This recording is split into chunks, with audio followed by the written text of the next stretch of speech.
and welcome back with Meeting of the Minds. Today we are here with the great Tom Barry, General Manager of Westside Barbell, the strongest gym in the world, bar none. Tom, thank you for joining us.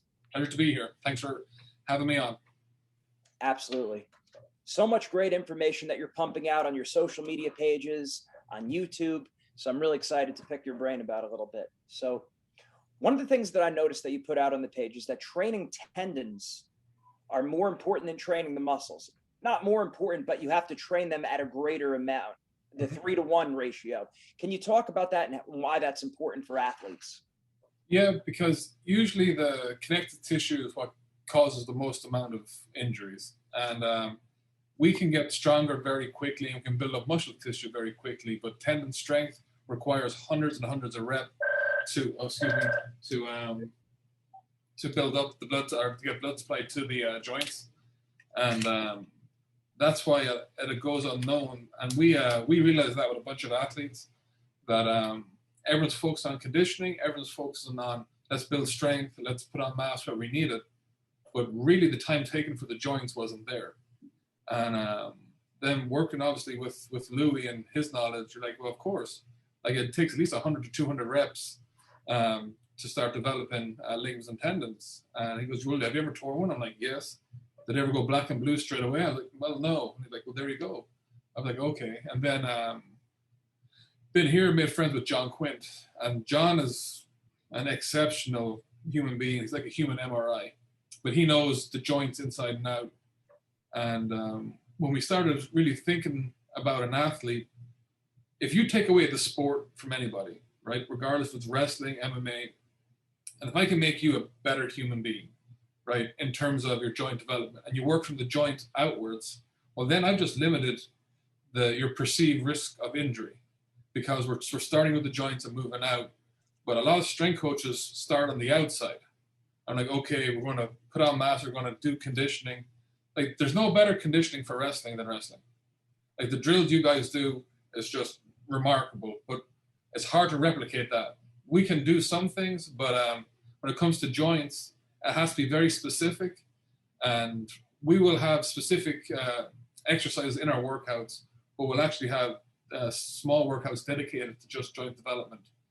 And another thing too with wrestlers, because you're in such strange positions at times, and the forces you guys go from static to dynamic, and then you've got quasi-isometrics and you explode, is that if you don't load the joints and outside the range of motion you're used to, the amount of force you can generate is going to cause issues. So we try to be as general as possible and train the joints in ranges of motion that you won't normally be in. And yeah, really that's our perspective. Start with the joints and move outwards. And if you do that, really by rule of thumb, you're going to make a better athlete. Absolutely. I remember reading Tudor Bompa's book. He talks about joint flexibility, tendon strength, like his rules of strength training. He has that right there. So I mean, you're saying the same thing there. Unpack that a little bit more, because you hit on a few things there, and I'd really like you to elaborate. Just one other quick point is that for our viewers, of course, you guys have the strongest powerlifters in the world, but isn't it like 90% athletes, some very high number at Westside that you're training? We have really got a lot more coaches now than we do. But we have MMA, track and field. We've had cricket players, we've had tennis players, BMX, X Games athletes. So you name it, we've had a bunch of athletes. The powerlifters put the place on the map, and then that's where everything came from Lou. But Lou is you've met him, he's a unique character, but he understands special strength development, and he can dissect any sport. And that's the biggest thing, is because he can cross-reference and dissect it. And dude, that's why when I came here, I thought it was just going to be powerlifters. And then I'm like, dude, there's not that many. Powerlifters have their set times, but then throughout the day, you have all these athletes that come in. And because of that diversity, it keeps us on top of our game. But we really understand, because most people who come here have some sort of injury that is kind of like their last resort. And then by the time they're finished here, they're like, I wish I knew about this when I was younger. And like, we want to put that in a t-shirt, because that is normally what every athlete says here. What is it again, just so we have it? What's that? I wish I knew this when I was younger. Right. Let's unpack some of those terms that you said before and elaborate a little bit more, because you said, I've heard those terms I probably still don't fully understand them. Maybe some people are hearing them for the first time. So when you were saying start with the joints and then work out and then putting yourself in a certain position, go on with that. Yeah. So if we, so a lot of this information comes from a guy called Dr. Eric Spina. And he said one thing in a seminar that I thought was very, very smart, and was that force is the universal language of cells. And we're all about developing force, right? Force capacity in different shapes, ways, and forms. So, and Louie says you're only as strong as your weakest link. So if we start from the joints, which is the internal aspect of the body, and work outwards, well, then we're not going to have a weak link because we're covering everything. And we have to put force into a joint in order to stimulate it. And we want to stimulate growth and strengthen it. Well, we can only do that by putting in force. But if we put in force in one direction, then that joint or whatever it is will only get strong in that direction. But as you know, in wrestling, anything can happen and you contort your body into absolute crazy different angles. Well, if we haven't developed force in all different shapes, ways, and forms, different angles, then whenever you get outside the groove, that's when injury occurs. And that's the term groove training, is where you train yourself in one particular way. So you can go, I train all the time, I got no idea what happened, because you train the same way, the same ranges of motion. You might do different exercises, but you haven't changed the path of what you're doing it with. So we're like, okay, let's focus on the joints first. Let's start assessing the joints. And if you take your hip joint, right? So usually the ball and socket is where most of the issues come out of. And your hip joint is a ball and socket joint. And just say if you got full rotation, everything you need in the hip joint, and then it becomes impinged. Well, the mechanoreceptors in your brain are going to think that this movement is really this movement. And then it has to go somewhere, and usually that goes to your back or to your knee or ankle. And like a back's not supposed to torque, it's supposed to flex. So by assessing the joints and seeing where they're at, we can eliminate a lot of back injuries, a lot of knee injuries. And that's where a lot of like cruciate ligament and injuries like that happen, because the hip joint is impinged and the knee is starting to rotate. So we start with the joints, and then we're like, okay, well, how do we put force into them? And that's where Louie's machines come into huge play, like the ATP or the belt squat. Like that right there is the number one thing where we can statically load up a joint safely, put weight, traction out the back at the same time, build up your ankles, build up your knees. So we're doing a bunch of stuff, but it's coming from the objective data of before we start any workout with an athlete, we know how strong your joints are. We know how much capacity you have, what range of motion, and then we create a hierarchy. And to create a hierarchy of training is based on, well, where you messed up. So if you don't have joint capacity, just say you have only 30%, but what we do is we're going to regain whatever the required percentages is, or whatever degrees of motion we need. So that's going to be a separate workout. But then that 30%, we know we can load you safely in that. So we'll just get exercise that we can max you out and we can do speed work on. So that way we keep the CNS stimulated while we're working on the back end, fixing your joints, and then progressively move on. And then because we only have, maybe when we have wrestlers here, we might have them 3 times a week if we're lucky, just because there's so much stuff going on. And so we're like, okay, let's create a hierarchy of what we can do here and then what you can do at home. And then from there, that's how it develops. I tend to waffle on, so reel me back in anytime. So no, that's great. I love it. So now, is this going along with the evaluation you give these athletes first? Because I remember you saying something like that. An athlete will come in, you'll evaluate them. Is this that? Yeah, and you see what people get mixed up is when Louie says, well, Louie does this automatically. Like he's gifted at that. He knows by looking at your movements, when you squat, when you do this, he's like, oh, like, but it doesn't come out. He just knows this is why you're doing this, this, and this, because his brain goes 100 miles an hour and he already sees where you should be, and then he's going to get you there. We don't have that look. Like we're not that fast. And so we do it very systematically in that there's given ranges of motion. And then I work with John because I stay in my lane. And so John will come in and he'll work with the athlete and he'll tell me, hey, this is the degrees of range of motion he has in the hips. We'll go from the toes, everything, anything that's going to be used that potentially can get injured. that's what we assess. Then once we have objective data, then that way I can take that and create an accurate plan. Okay, here we go. And then because of the system here, every week we have feedback. We know how strong you are, how fast you are, how much range of motion we're developing in your joints. And you can see that. It's objective. I'm not giving you subjective information. Here is data. And you're like, well, oh crap, this is going in the right direction. Because I can tell you you're doing great, but it doesn't matter. And then the next thing too is you can be doing great in the gym, but are you doing great in wrestling? And that's where the coaches feel like, hey, can I talk to your coach? If so, great. Coach, can I get feedback? How are they doing in the gym? Like, how are they doing on the mats?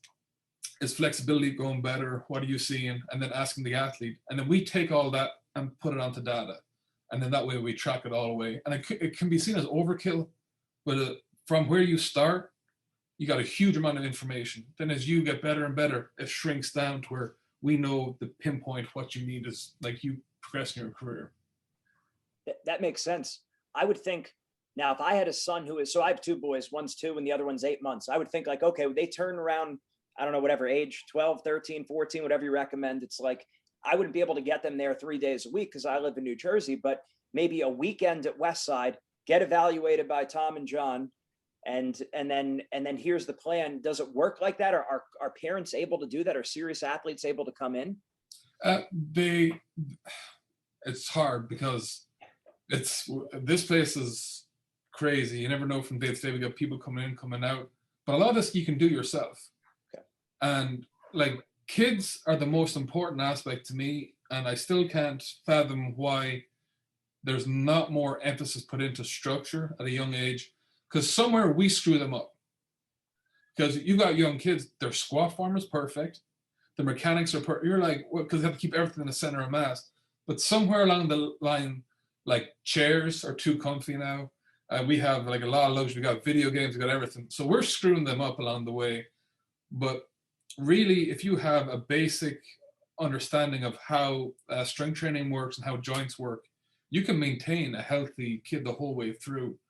And we're seeing a lot of things now, particularly in baseball. There used to be seasons. Now there's no season. It's not, now the season doesn't end. So you have these repetitive injuries coming through. And we just had a kid too. So I'm hoping that he'll be as diverse as possible. Because the more sports you can play and then you can structure into what you want. Like if he wanted to be a wrestler, I'm saying, well, how can we get other sports to benefit wrestling? And there's other grappling sports. But there's plenty of information out online and books there to where you can at least you want to know enough information to understand that if they're doing something wrong, you can say it. Or if a coach is doing something wrong, especially in the high school setting. To me, high school is the most important age to train an athlete. And you can see these kids who are just genetically gifted that just cruise on up, and then they get to Ohio State, Penn State, wherever they end up. And we have seen some ridiculous impingements from athletes. And because they're so tough, I'm like, well, how long have you we had one kid who had back pain 9 years. And he's like, I just thought that's the way it is. And you're like, no, he had his hip joint, that's how much rotation he had. None. But no one knew what to look for. And because on the outside, it looks like it's going right, but not on the inside. So if I was a parent, I would at least just get a fundamental understanding of what good strength and conditioning is and how you can test the joints. And like, again, John Quint, he's the guy on that, and he's got a bunch of information on his website. I think it's johnquintmmt.com. But there's enough stuff out there and on YouTube where you can go, well, that actually makes sense. I can't rotate my leg in and out, or I can't rotate my shoulder this way. And if you can't, it's just a ticking time bomb because something's going to give out.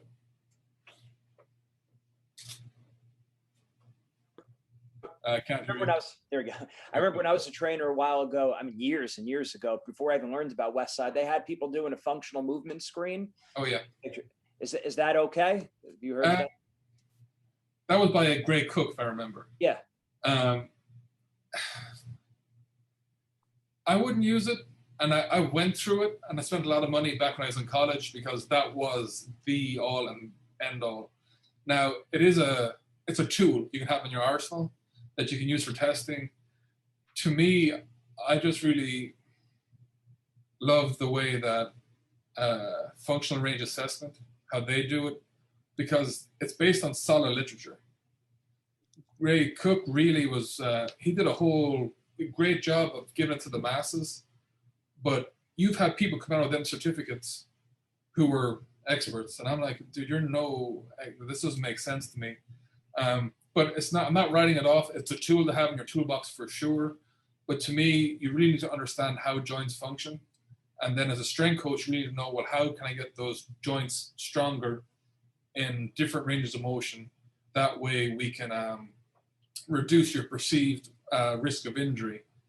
And also another thing too is when you first start off, you might not be that strong to get injured. But as you progress and get older and do some weight training, you get strong enough to where you're going to get yourself injured. Now you're outputting enough force to where something's going to go wrong. And people don't really realize that. And there's a strong correlation between that. The stronger you are and the bigger the weakness, the likelihood of your injury is through the roof. So. Right. And that's why I started thinking about the tendon strength right away and how to build it. What exactly would you recommend for athletes as just a general rule? Is it band work? Oh, we live on bands. That's a big thing that Lou had us do here was we do 300 reps, just say for your elbows of tricep extensions. And like for people who want to count, it was normally like 2 4-minute songs, so 8 minutes is what it takes. We would do that. I mean, like your joints, you'd feel them, but then after like 2 or 3 days, you build up capacity. Like I don't have any like tendonitis, and then we do stuff for your shoulders, rotation work. The same with your hips. But I utilize bands like there's no tomorrow. John puts people through workouts for their joints that's body weight based that you will start cramping. Like it's like, again, I'm not going to step into his territory. You have to get him on because the guy is a walking encyclopedia of knowledge, but he breaks it down to you so you leave knowing, okay, he's the only therapist that I've ever worked with that will give you so much education that you'd only go there once or twice. And then like he starts getting like, why are you coming back? You should be able to fix this. Like he actually wants you to get better. He doesn't want you to keep coming back. That's what makes him so unique. But when I get the athletes, we do a lot of stuff. We do a lot of static holds. Just say we'll have the knee at 90 degrees and have a band pulling to the left, to the right, in front and the back, so the hip joint is getting traction and stimulated from all different angles. We'll do good mornings from different angles. And this is providing the athletes healthy, obviously. But we'll try to load them up. Wrestling is really a challenge at the start because you guys get in, I mean, like suplex, like the positions and the way your body torques. We realize the lower back has to be super healthy, like super healthy. And that can only be healthy if your hip joints are healthy. And tight psoas and impeded hips is the number one thing we see with, I would say, every wrestler we've had. We've had one come in that we've worked with that didn't have any issues there. And because they're so tough, they're like, oh, I just thought that's just the way it is. And you're like, nope. Like you're supposed to be able to do a lot of this stuff. Yeah, I went on a tangent. But yeah, bands are a huge, and then some body weight exercises. But we have I think we have an article on our website just going through some of the different band exercises we do on that. Okay, so for the wrestlers that the tight psoas, what would you recommend for them to do as a corrective? Like just assuming that a serious high school wrestler, college wrestler has that, what could they do? Well, so a tight psoas is usually a symptom. And we're like, okay, well, where's that stemming from? It's usually a symptom of poor hips. But if that's not the case, that so-right is actually pretty damn good. That little plastic U kind of thing. And then like at Westside, we've dug in with kettlebells or went to a therapist to do. But once you regain just say you release the psoas, then it's time to train it. So we'll train it like we have little small med balls, and we'll slowly but surely we'll do a sit-up rolling over it, and then as you build up and arch out, we'll do that. And then we have a hip abdominal developer, and that is a pad at your back and allows you to drive your hips up and arch your. It's basically like a suplex machine. That's what it is. but that allows you to get in that angle and statically hold in that position to build up your hips and build up your psoas. So that's some of the big things we do. And then when we strengthen our abdominals, we'd like to do a lot of stuff off a 45-degree hyper, because it removes any stabilization from the back. So you'll see people, if you got a tight psoas and you put just say the back of the pad is right at your butt cheeks, and then you cross your hands, and if you got a tight psoas, within 10 seconds you'll be shaking like this. I'm like, okay, we can see right away. But once we start working on that, we have like some MMA guys will do this for 5 minutes straight. They'll be holding that position. We have people pommeling, throwing med balls, doing that, and to where their stomach becomes super strong in all directions. And two, the psoas attaches at the front of the spine. So people get back pain and they can't find out what it is. Well, the psoas is putting the spine this way. So that's the cause of a lot of back pain too. So by looking at that, you can eliminate a lot. Just focus on hips and psoas, and I guarantee you, a lot of people's pain will be gone. That would be they have to go to see a physical therapist first before they train it. Yes. Now, there's very few strength coaches. Some will know, but again, you have to understand the role you're in. Like, I'm a strength coach. I'm not a joint expert. I know enough about the joints to know, hey, that's not right. And thankfully, like, we all network, we all know people we work with and trust. Like, I'm just blessed to have John. So I'm like, hey, like, please go see John. That's like my out. But I know enough to go, hey, your hip is not right. Your shoulder's not right. That's, to me, that's all you need to know. Now, there's people out there who can do everything. I don't know about you. There's not enough hours in the day for what I'm doing already to where I'd like to outsource to someone who is legitimately a specialist in what they do. Right. But if you can't do that, at least with YouTube and the internet, like, the answer is going to be somewhere out there. Just be smart enough to search videos. And I know Dr. Spina and Dr. Shivers and all those guys, they have a bunch of videos out there so you can do self-assessments. A lot of this stuff can be done through Zoom and everything, but if you get out and really just pay attention to good literature, all the stuff is out there for free. Absolutely. I remember when Louie did an interview with Zach Evanesh, who's a New Jersey strength guy, underground gym. Actually grew up in the same town as him, the other side of the town. But he asked Louie about what should a wrestler do who doesn't have a lot of time, but that wants to get extra workouts in. Like you said, these wrestlers and all athletes will do extra workouts.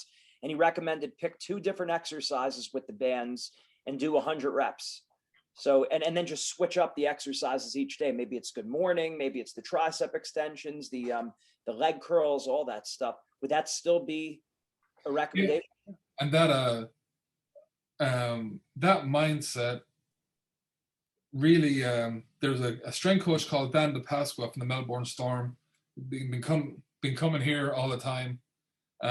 We trade back information, but he's the one that really hammered home, along with Louie, that hierarchy of, okay, let's look what you can control. You have 2 days, and in the 2 days you have 30 minutes that you can give. Well, how can I make these 30 minutes the most productive possible?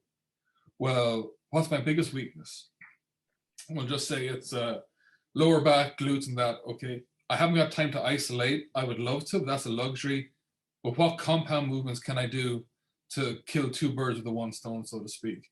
Right. So that's where bands and sleds. Like, if I could be left anywhere, give me a set of mini bands and a sled with 4 plates on it. Then you can do everything. Because with sleds too, you can do upper body, lower body. You can do conditioning. You can do strengthening. So, and you got to think 80% of our work is accessories. So I'd rather get 80% in than just focus on the 20%. So it just comes on, you just have to be strategic. Now, obviously, when you work in the private sector, we have luxuries that people in colleges don't have. We don't have any red tape. We don't have any NCAA. We have, okay, these guys are coming to us, hey, I've got 3 days a week. I give you an hour and a half each day. You're like, oh, boom, this is perfect. But when you're in high school and college, you have practice, you have school, you have exams, you have all these things going on to where it's not as if you're, like, when you get to the Olympic team, you have a little bit more flexibility, but you still have to make your rounds to the different RTCs.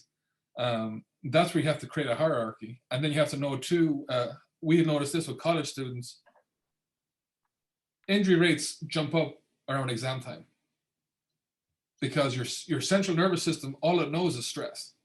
So if the stress is coming from exams, from training, from life, it's still the same. It's just it's drawing from you, and injury rates go up because you're so tired. So you have to understand that, like, everything goes in waves. If you have exam times, be very, very particular of what you're going to train and get through that. The same with competitions. We went to a lot of wrestling matches. Now, again, wrestlers are super conditioned, but then I've seen people warm up to where you're like, that is, I know you're trying to get out the, like, shake out the nerves, shake out everything, but you have to be, like, to me, the more meticulous you are about your warm up and can repeat it and not blow everything in that and just want to go with your second wind. And there's few people we worked with that had great results with it. A lot of the time it comes down to, well, this is what my coach was taught, and a coach taught him and passed down the way. But yeah. No, that's great. So do those tendons you said, the bands as well as the sled with the 4 plates. Is there a specific sled that you'd recommend? Well, obviously we have our own sled, but I hate plugging stuff. You can top over a tire hub and put sandbags in that and tie a strap around your waist. We don't like using shoulder harnesses because the arc or the angle makes it too easy, especially the taller you are. But around your waist, I think really is really good because it's like someone holding on to you all the time. Okay. We do 60-yard trips, especially for building strength. For conditioning, we do 400 meters for time.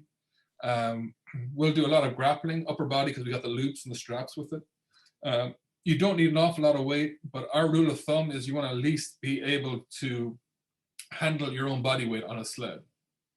Because if the two of us are wrestling, right, and we're the same weight class, okay, we'll just say we're 200 pounds. I at least have to be able to handle 200 pounds. So that means I'm competent in handling my own body weight. Right. Now you're 200 pounds. So that's 400 pounds. And if I'm not used to 400 pounds, well, then I'm in for a world of hurt. And that's not even accounting for your strength. So when we build up athletes, they'll start from 2 to 4 to where they're able to handle 3 or 4 times their body weight in different, like, movements, different positions, to where, like, hopefully their strength level and their conditioning is not going to be an issue, because you need to have the mental reserve left to make really smart decisions when you're wrestling. And if you're like, dude, I'm tired, or this guy is so much stronger than me, well, then your mind is going to different places, not focusing on that. And that's another thing a strength conditioning can do, is to where it keeps your mental reserve for when you need it, not for thinking of, I gotta, like, I don't think I can get much more, or I got 30 seconds, dude, I'm gassed out. If we can reduce that, then you're fine. That's a big advantage over anyone. Absolutely. So with the sled, it's not so much which sled it is. Is it more of like do you use one that you push also, or just more? The prowler. So the sled, we use a sled drag. So okay. Type of a strap that you can use the prowler. We just got way more out of the sled dragging because you can push it, you can pull it, you can walk with it. We never run. It's always a power walk with the heel.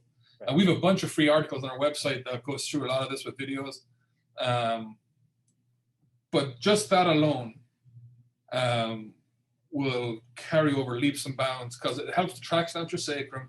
It helps to develop your joints. It develops conditioning, develops the posterior chain. Same for upper body. You can do curls, extensions, upright rows, you name it. You can sit down, load up a weight, you can do pulls. Like, it's a phenomenal exercise. It's like the Swiss Army knife of exercises. Then with the bands, you just, like, you got to think about, okay, from your neck all the way down, you can do neck resistance against a band. Then you can do shoulder rotations. Then you can do extensions, and then you can do oblique turns. You can do crunches. Then you can do leg raises. Then you can do adductors. You can do hamstrings, and that's all with one band. So you can literally just got to think from the top down. Well, what can I do? And you're only limited by your imagination. That makes sense. And now, would you recommend a certain size band? I know there's the general ones, the red, the blue, and then the green. What do each of them weigh? And then would you use different bands for different exercises, or use the same one straight through? Like, do some athletes just go too heavy all the time? I don't know. So we get asked this a lot.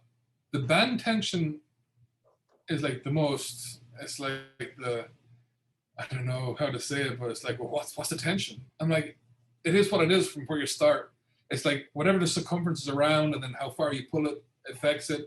But if you just forget all that and you start with a red band, and then you start with a red mini band and just say, if you can get through, we had a workout that was a 10-minute warm up and it started from the neck all the way down.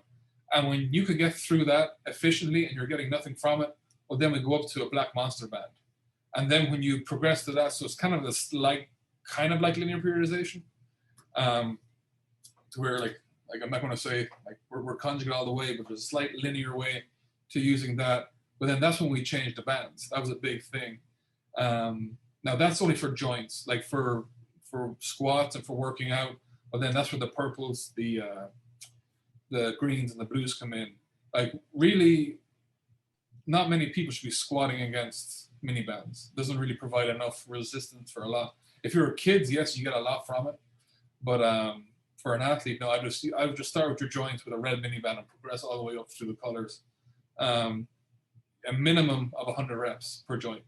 That's the minimum. So you can do it by time or do it by 100 reps. That's what we found as the 100 straight through, 100 break it up. No, you want to get up to 100 straight through. And just say if you're doing tricep extensions or like shoulder rotations, you never let go of the band. So even if you got to take a break, you always hold on to it. Because then you know, okay, I got the 30 this time, I'm going to get the 35.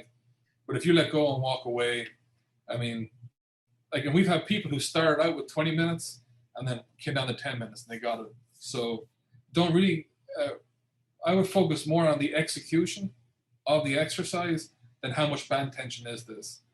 And if you just take this red band is giving me 20 pounds, great. Now you have some objective data to where it's always compared to your baseline. So then if you go to black, that's 40 pounds and then so on and so forth.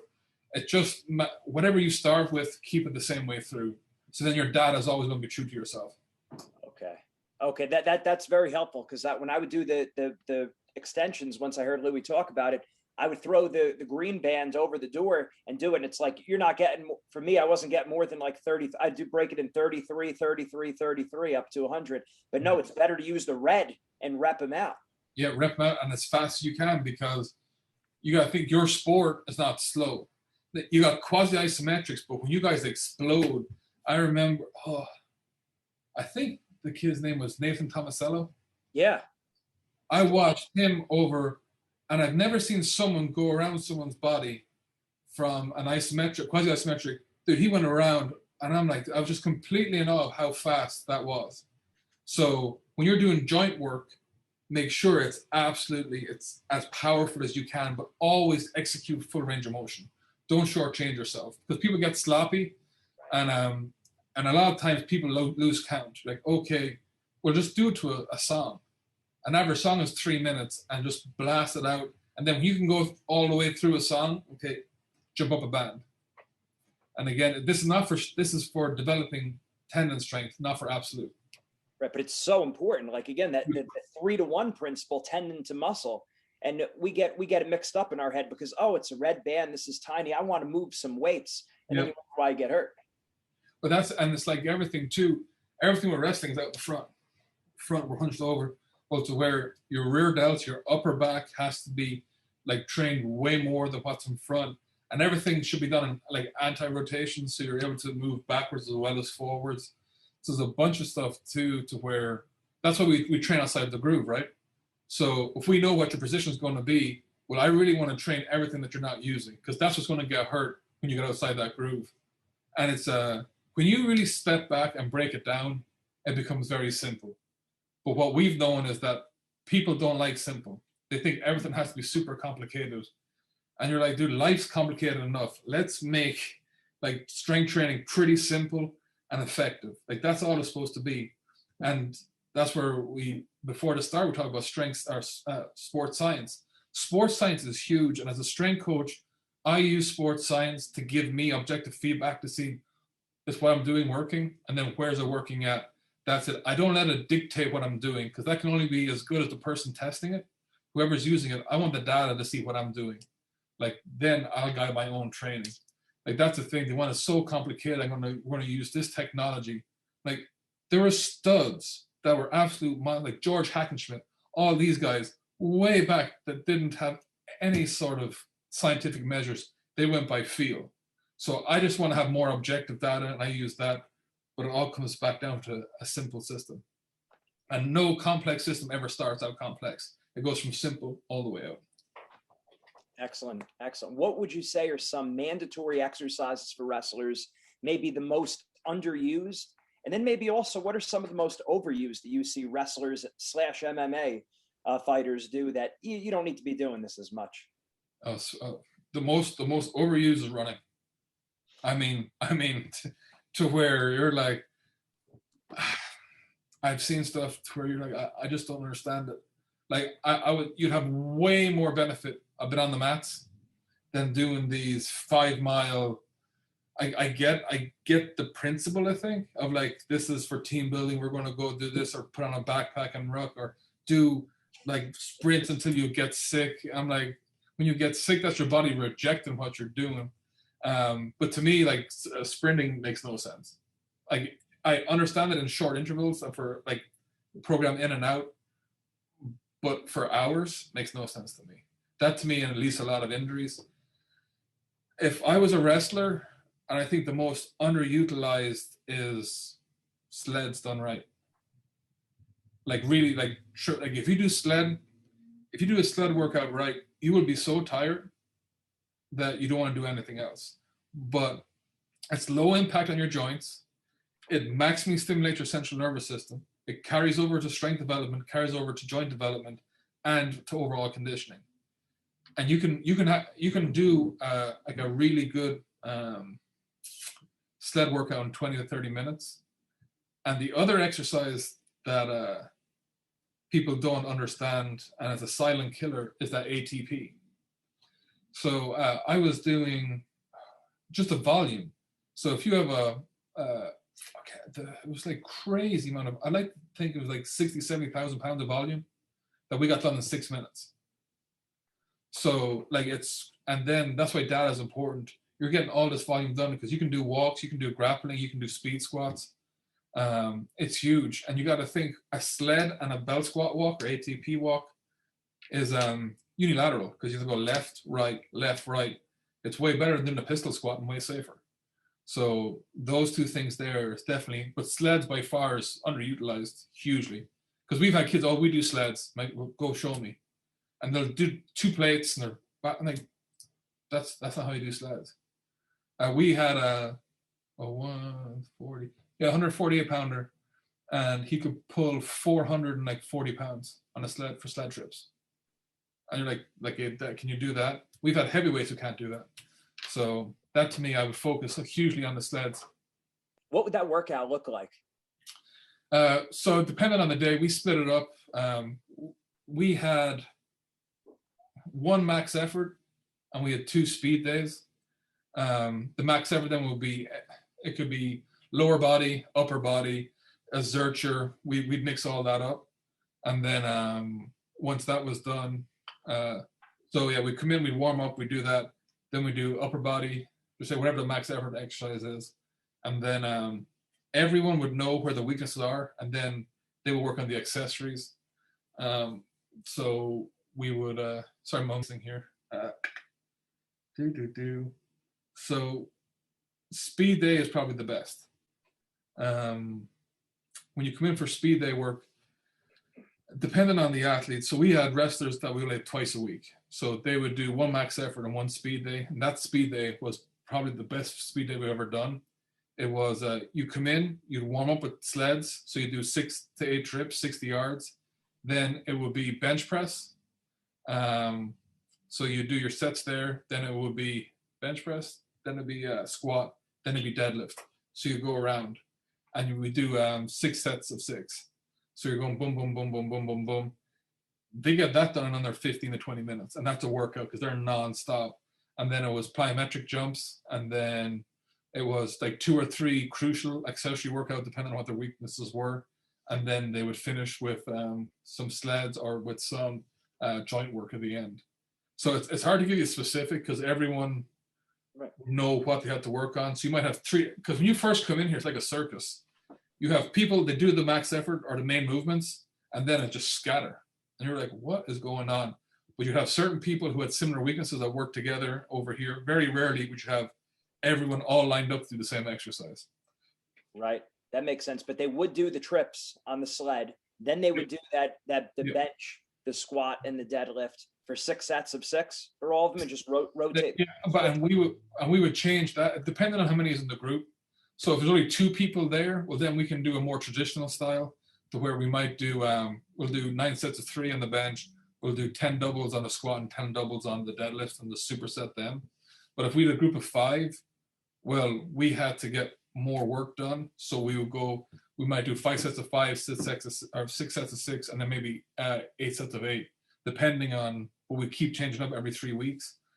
And we had huge success moving large numbers through the gym because the most we ever had was 10 at one time. So we had 2 groups going.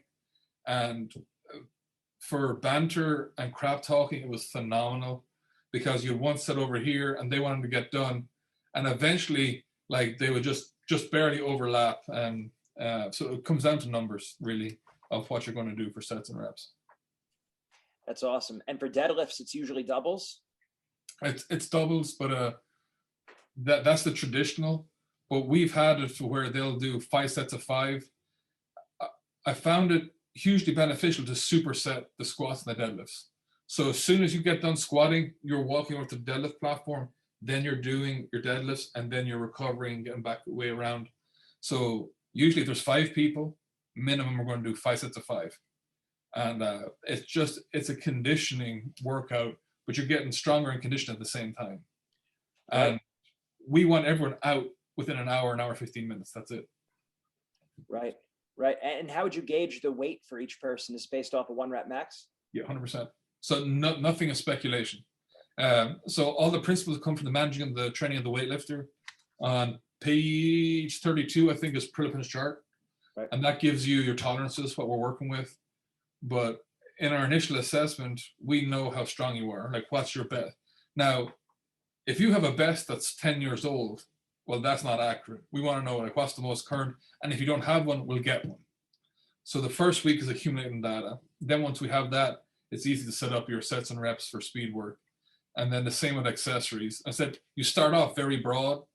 And then as you train and your training age comes up, we start narrowing in to where we have exercises that have huge carryover that will only do those 3 or 4 weeks out from competition, because we know it's like dynamite. We put them in and you're going to explode. So we just put these in strategically towards competitions to get the better bang for the buck. Then we'll ease off. We'll have delayed transformation, and then go into competition. Excellent. What percentage do you stay within for those for that bench, squat, and deadlift? For speed work, we were at 50, 55, and 60 plus 25% accommodating resistance, all based off your 1 rep max. But we've had people, because Louie's been experimenting with his the power lifters, and we're like, well, let's see what happens with some of the fighters. And the deadlift, we had the best carryover to where we bumped it up to about 60 to 70%. The squats, so the bench didn't really benefit us at all, so we kept that to a strict 50%. The sumo deadlift and the snatch grip deadlift, those 2 have huge carryover to any grappling sports we've worked with. Which, like, everyone thinks, they think the conventional deadlift because you're rounding over, but the sumo and the snatch grip deadlift, dude, that makes a man out of you. Like, just that wide grip. Like, if you can do 440 on that, you're a bad mofo. Like, that's a hell of a lift right there. Right. But yeah, usually we try to keep it, because we're trying to keep it fast, and we adjust the rest periods for the intensity. So roughly, if they're going fast enough, there'll be in around 30 to 45 seconds rest between reps or resets. So it'll be 50 to 60, 50% for squat, about 60% for deadlift. Rough, like, now that's what we're experimenting with. To keep it simple, it's 50 plus 25% accommodating resistance, which is bands or chains.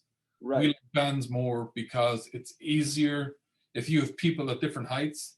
Bands will adjust with that. Chains, if you're 6 foot and 5 foot, the 6 foot guys are gonna have chains swinging off the ground and becomes a nightmare. And bands really teach you how to grind through a lift, like pull through it. But that's a big thing, and especially we get way more out of it by reducing the intervals, because we're trying to make athletes here, not powerlifters. Now there is overlap. There's a big difference. Like we need to be conditioned too. That's where like circuits, like a lot of our accessories might do them in a circuit too, just to be a lot more efficient through it. Right. And when you say squat, are they box squatting? Are they sumo stance? Box squat, yep. And we'll change the stances every 3 weeks or change the box height. But the box is always to parallel, maybe an inch or two below. We might put into accessories real low box squats to build up the hips. But normally, box squats is by far the easiest to control depth. And it helps people not just to drop down, and it carries over, and it's a lot safer on the knees when it's done right. When it's done wrong, it's a whole different story. We have people who just hit the box and come up and hurt their knees. But when it's done right, it's super safe. And from a coach's perspective, everyone knows what box height they are. And we go by 2-inch mats. So we got a 2-inch and a 1-inch. So you either know you're a 2 plus a 1 or you're 2 twos. So everyone knows, and everyone has a purpose. So in the training group, you have 2 guys spotting, 1 guy adjusting the boxes, and then 1 guy lifting and whatever. So everyone has a job to do, and the group can only go as fast as the slowest guy. So everyone's trying to push him and motivate him on. And then that's another thing too. We try to get the groups pretty even based on strength, not based on who you are, which happens a lot. I'm going to train with this guy because he's my buddy, and that guy's 400 pounds stronger than you. It just doesn't work out. Right. And now you say the 25% band tension. If we don't know exactly what the bands weigh, how do I know? So that's for joint work, but for, let's say for lifts, you can get a hanging crane scale or a luggage scale off Amazon for $30. And then you just pick the band up to where the level is going to be, and it'll tell you how much poundage is coming out. Oh. And just remember, it's a rule of thumb. People are real sticklers to where I can understand why you'd want to be, but if it's plus or minus like 5 pounds, like it's okay. Another thing too is people have, when they do box squats, it's loose in the bottom. So it should never be loose in the bottom. So you should always have tension. So it should reduce from about 25% to roughly about 15 or 10% in the box. Are there bands on when you're deadlifting? Yep. There are bands. Always bands. It forces you to recruit a lot faster, because I'm not sure if you lift against heavy bands, but the slower you go, the bands are always going to win because they're trying to pull you back down. Right. You got to explode through the band. Yeah. Wow. So 50% squat, 50% bench, and then 60% deadlift with the accommodated resistance. So it's plus. So it's 50% plus 25. Yeah. So it's 75. Now the bench is the one to where we might take it back down as case by case basis, to where sometimes their shoulders are so beat up that it makes no sense to do too much weight. We want to keep within the realm of optimal. We don't want to be always balls to the wall. We try to keep everything in optimal range. So sometimes more people get better results from 40% plus 25%. Other guys are super strong. I'm sure you've seen it. There's some wrestlers who have an immensely strong upper body. And you're like, I don't know how they maintain the health, but they can just lift like upper body weights. And there's others who can't do it. And that's where it comes into joints. Sometimes the shoulder joint is a limiting factor, that their muscles are way stronger, but their joints don't have the capacity to hold that load. Because when you come down with a band and you hold it and you reverse it, that can put a lot of pressure on a shoulder joint and they get like pain in it. So like, okay, we've got to build up that shoulder joint to match your strength level. Okay. All right. And now what about, I think about what are some other things? Belt squat, good mornings, reverse hypers, regular hypers versus 45 degrees. What are wrestlers and MMA fighters doing that a lot? They're doing that. We're doing a lot of Zercher lifts. Like Alexander Karelin was a monster. He did a lot of stuff from Zerchers. Hooking in your arms. Hooking in the crooks of your arms. He did that from the ground, which is pretty. We had I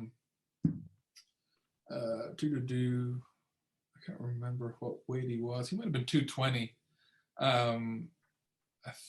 He got to USA trials. for Greco.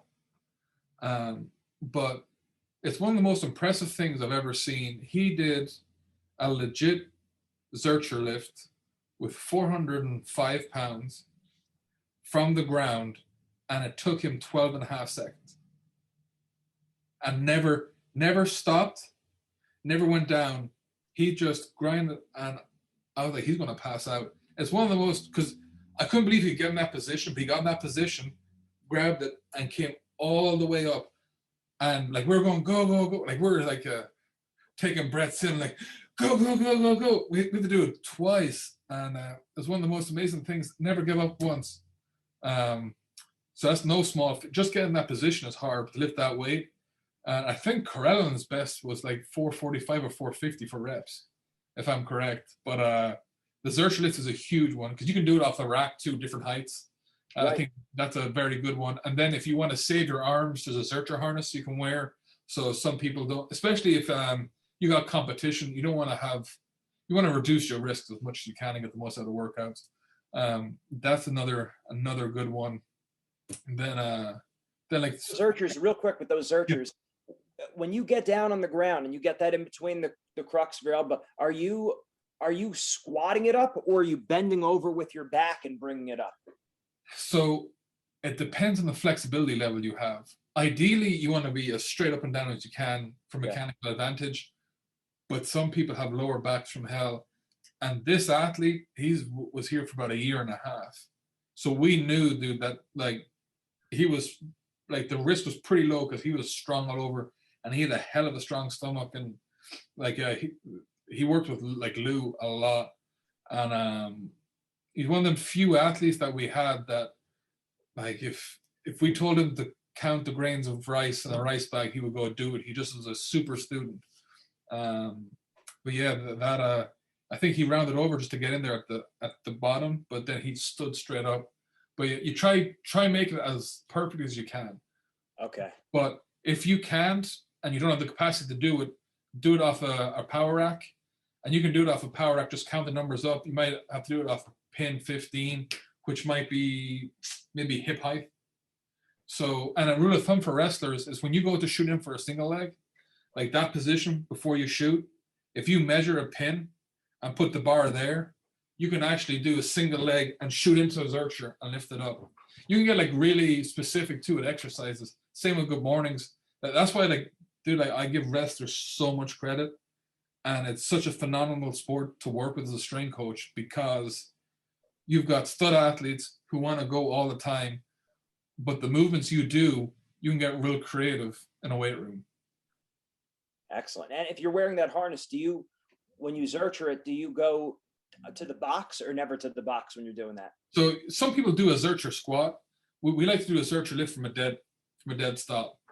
I'd rather just do a box squat than with that, maybe with a safety squat bar than I would with a Zercher squat, but it's definitely a variation you can throw in.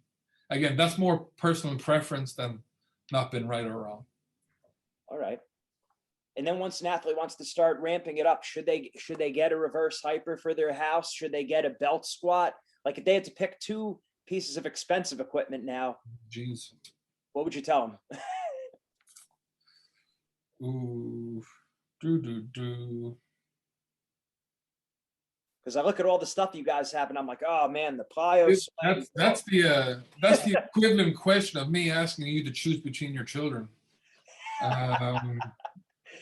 Because you can't. Here's the difficulty: like people want to train more like Westside, but I don't have all this equipment. I can't afford all the equipment. So what do I do if I could afford one of them? I'll tell you that Rogue have the Scout reverse hyper. Right. That's They're on back order right now. Yeah, that we spend a lot of time. Louie spent a lot of time engineering that, and that for what you get for what you pay, that punches way above its weight category. So if you can get your hands on one of those for the price you're getting at, if I was an athlete, I would get that because that can go in the trunk of your car. That can be in your room. Like to me, hands down, I would go with that. And then if I was to spend a big chunk of change, I think that ATP that we have, you can definitely get way more different exercises out of that. So I would get the entry level hyper, the $350 one, and then I would get our ATP.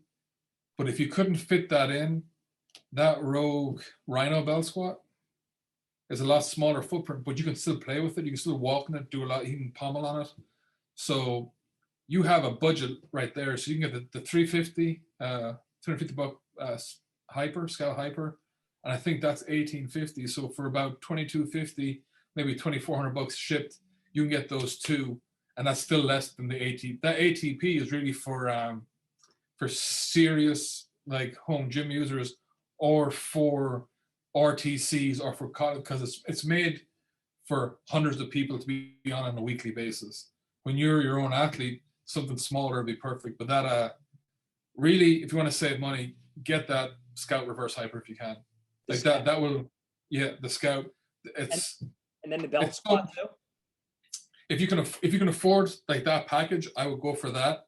And if you want to go all out, I would definitely get the ATP. But I couldn't imagine one without the other, because you can just do so much, and you can superset them too. Because in that, we have one where we'll do rows. So we'll do upper back rows on the belts, on the ATP, and then we'll run over and we'll do hypers. So you get in the front and the bottom of your spine, and then you can jump on, do conditioning. And if you can't do sleds because of the rain, you can walk in the belt squat. Right. So, and just not to confuse people, the belt squat and the ATP, it's just a name difference. Like so belt squat started with Lou. They built up a box, and they hung weights off a weight belt, and that's where it came from. And then as time came on, everyone else came up with belt squats. So we made ours bigger. We made it a platform, and we did way more athletic movements than squatting. So then it became the ATP, the athletic training platform. They're very similar, but our ones adjust up and down. It's got band hooks. It's got a bunch of stuff on it. So that's why I interchange, because for years it's called as a belt squat. It's a belt squat. But. Right. And then you would have people like wrestle and pummel with you. Yeah, we had we got videos out there. We have two, and we have a pallet jack, and we get they face this way, and then we make everyone face each other, and we'll make them pommel each other. Like doing that for 5 minutes. Like we had some guys from OSU who came over, and they were just wiped out from it, because we have a little platform in the middle to have the meet, and then we had one where we had a band. So we had two purple bands. You grab one side, I grab the other, and we pommel back and forth using the bands instead of like going with the hands. And after 2 minutes, like whatever tempo you started with is how you finished.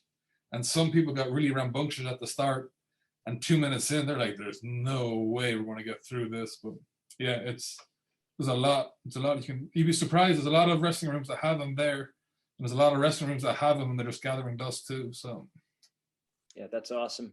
And then what else? Glute ham, the hypers, the 45. Is it better to do regular hypers or 45-degree hypers? Does that matter? So 40. There's a difference. So it's not a reverse. It's a 45-degree back extension. That's what I mean. Yeah. So I like that because a lot of stuff you can do, because you can do good mornings in that, but you can do a lot of really unique ab work on it. And like we live on that for ab work, and they're very inexpensive. Like you can pick one of them up. Well, you used to be able to pick one of them up like for $200 or $300 used. Not so much now with everything going on, but relatively you can get them brand new for $500. So, and for anyone who's trying to outfit their own thing, get whatever you can get. Don't look and don't spend, because it's very easy. Like, I want to get that. Westside Barbell started off in Louie's basement with a power rack, a mirror, and a radio.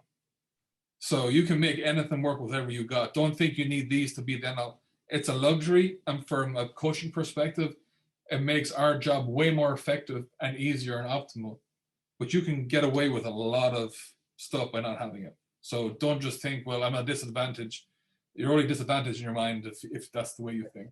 Right, being creative, right? Absolutely. And that's one thing for sure you always see with Westside. I guess that's why I think like a glute ham is pretty good, because you could get the effect of the hyperextension as well as the hamstrings. You could, yeah. Like, I mean, for bang for buck, yeah, you don't have to be specific, and you can get like relatively cheap glute hams.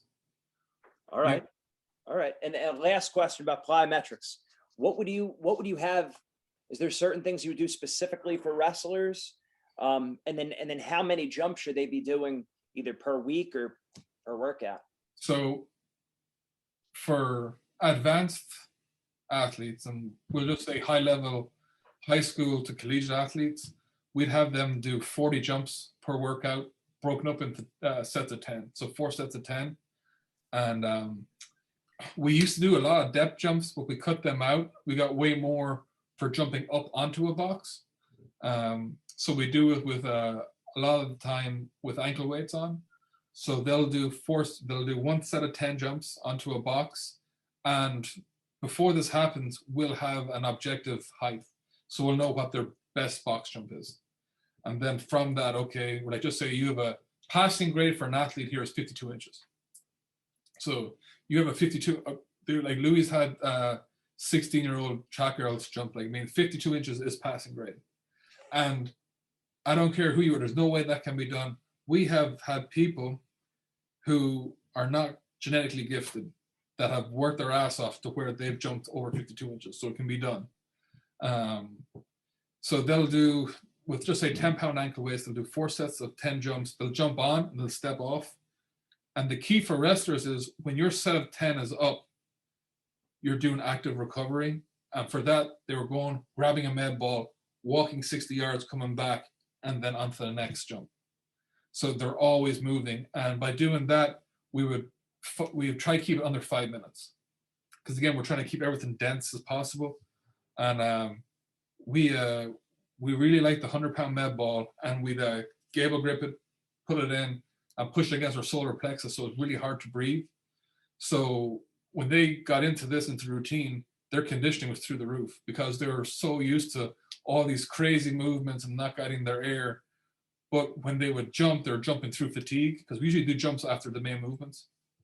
And but when we retested the box squats, they've always went up. They never went back, because we progressed through all the different accessories on it. So it'd be mostly jumping on the bar. Would it be anything of the, from your knees, you do the clean, from the knees, you do the snatch? Or is that different? Yeah, you could do that. But again, for risk versus reward, and for the amount of people we had in the gym, it was a lot more efficient to do jumping up onto a box with either holding kettlebells, ankle weights on, weight vest. Now, you can jump from your knees to your feet and from your feet onto a box. We would do that for sure.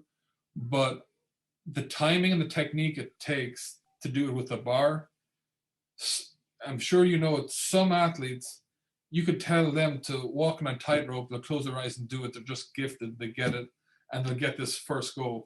For the vast majority of us, we spend more time screwing it up than actually doing the exercise. So again, lower the risk, get more reward, and do stuff that you can do. Because again, you only have that hour 15 minutes. Right. So you're thinking more, okay, so they're standing, either they have the kettlebells or they have the ankle weights on, and then they jump up, then they step off, then they walk, or they don't walk yet? They'll jump and come back around and wait their rotation. Oh, okay. So it's usually about 4 or 5 in a group, depending. And then as soon as they're done, if there's 5 people, we might have either 5 med balls out, or we might have a med ball, a sled, wheelbarrow, farmer's walks, plate carry. We might have all this stuff set up, but they're always doing something in between the sets. And then when that's done, then they're going back around. And then it just helps them just understand how to recover, how to pace themselves, how to do everything. Right. And will you change the different types of jumps they're doing? Every 3 weeks. Every 3 weeks. So every 3 weeks. And then we would do it twice a week if we haven't, so we would do maybe one based on more agility. So it might be more hurdle jumps or more stagger jumps. You jump off, jump to the side, jump back. And then we'd have one day for building. So we're trying to build that box jump, because the box jump really tells me how strong you are relative to your body weight. So if you start with a 40-inch jump and you get up to a 52-inch jump, well, your power ratio to your body weight just went through the roof. So that means we're doing the right weight training, and then hopefully we're taking all this, and then we're getting good feedback from the wrestling coaches saying, hey, this guy is crushing it. He's not out of breath. And it's amazing, wrestling coaches are brutally honest. I've never met one that did not say what they were thinking. but they'll let you know, like, okay, this is where I think. And like, if a lot of strength coaches think they know everything, and we don't. We know we're a cog in this whole machine. But if you really listen to them and understand the terminology to a basic level, the feedback you get is crazy. Like it's so good that they'll know, hey, I'm just noticing that 1 minute in, when people are snapping him, he's just going down. And you're like, well, okay, think about it from a biometric point of view. And you're like, oh, okay. You're like, maybe it's the lower back, maybe it's the upper back, maybe it's the hip. And then you're like, then you just process the elimination, you get it. And you have this big feedback loop. Usually problems occur when there's no feedback loop. Right. I know that makes sense. And you're doing these jumps at the end of the workout. Yep. Usually towards the very end, because we want to get you to do something complicated when you're fatigued, because that's what wrestling is. Like, you're in a fatigue state and you might have to do a complicated move, or you want to have that reserve to be able to think clearly. And by doing this, if we make the gym exceptionally hard, well, everything else should be really easy. And then competition should really be a breath of fresh air to where, like, I'm going to show you guys what I've been working on. And that's a big thing. Excellent. Oh, so much great information. Right. So correct me if I'm going to try to lay it out and see if I have a lot of this right. Go for it. Ideally, it's 3 days a week that you're doing the lifting program. Yes. You have a strength day, you have a speed day, and what was the other one? So if we had that, we'd probably do 2 strength days, okay, max effort days, and maybe 1 speed day, depending, or maybe 2 speed days and 1 max effort day. It depends. Switch up by week, like each week it's and it changes up like that because it depends on the schedule you have of wrestling. So if you have hard wrestling, well, then I'm not going to have 2 max efforts in the week. So we'll do 2 dynamics. But if you don't, we will put in more max effort work. So it's variable. And everything I say is with a rule of thumb. That's what drives people nuts. It's like, I want to know the specific sets and reps and how it works out. But everyone is different. And as soon as you pigeonhole yourself into specifics, well, that doesn't work. That makes sense. And then when you say max versus speed day, then that's based on how much percentage you're putting on the bars. Yeah. So a max effort day, we're trying to get an all-time record. So it's usually, we aim for 5 pounds is what we want. So if you've got a 400-pound deadlift, we want to get 405. Now, if you smoke it, we might get a little bit cheeky and go for 410, 415. But we always want to save something in the tank. So psychologically, the next time you come in, well, I crush 405, so 410 is pretty much a given. And we always want that hunger to come back in. And so max effort is usually an all-out, and it's a 1 rep max. It's not a triple, it's not a quadruple. That's for muscle endurance. It's a 1 rep max. Right. It's like what you were saying when you sometimes will do like the 5 sets of 5 or the 6 reps or the 8 reps. That's on a speed day, or you're doing this sets of 2. Okay. Yep. Yeah, that makes sense. And then you're saying the bands every day. Every day and different.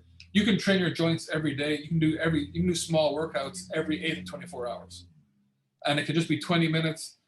We have had college kids rip door handles off, damage hinges because they put bands everywhere they go.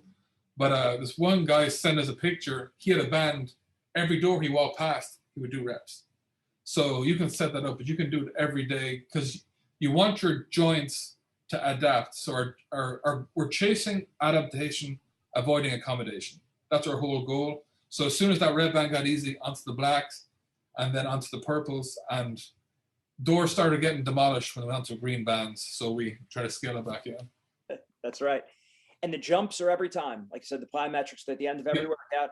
And but on a max effort day, you're going for a record on whatever nuance of jump we're doing that day. And usually on the max effort day, we try to make things simpler from a psychological aspect. We try to do everything heavier on heavy day. So the volume is down, but the intensity is through the roof. So those jumps, so we might do our heaviest jumps on that day. And then just say if you're doing 10-pound ankle weights and maybe you're holding like 20-pound dumbbells, then we might go, hey, we might scale back in between and just focus on getting through it. Again, it's dynamic depending on that. But then on speed day, we might be doing the multi-jumps to where it's hurdle jumps or it's side steps. It's something that's more explosive. So then that way it's easy to go, okay, today's more explosive, then this more intense. Excellent.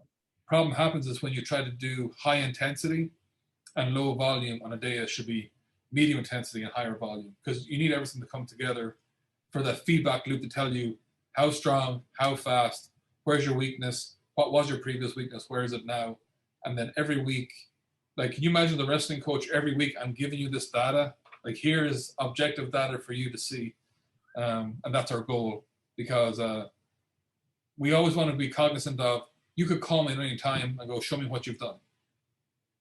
And if I have to go, well, if I don't have anything objective to show you, like I should be fired. Right. Exactly. Tom, awesome stuff. Great information. Where do we send people to find more information of Westside Barbell? Go to westside-barbell.com. Our Instagram is, I would say, 90% education. We try to keep everything there. Then too, Louie is the most successful strength coach you'll probably ever meet. You can send him Louie at westside-barbell.com, and Louie legitimately gets back to everybody. Like, it's still the most insane thing I've ever seen. We will print out the emails, he will handwrite the answer back, and then it'll be typed back up, and he returns calls. Like, that's one thing that makes this place so unique. With the website, we've got hundreds of articles for free. There's a lot of stuff on there, and then just shoot us a question on Instagram. Like, anyone who works here is pretty well versed in training, and then if not, everything always filters up to Louie anyway. So, yep, just reach out, and everyone in Columbus, Ohio, we're always here. Awesome, Tom. Thank you very much. It's a pleasure. Thank you.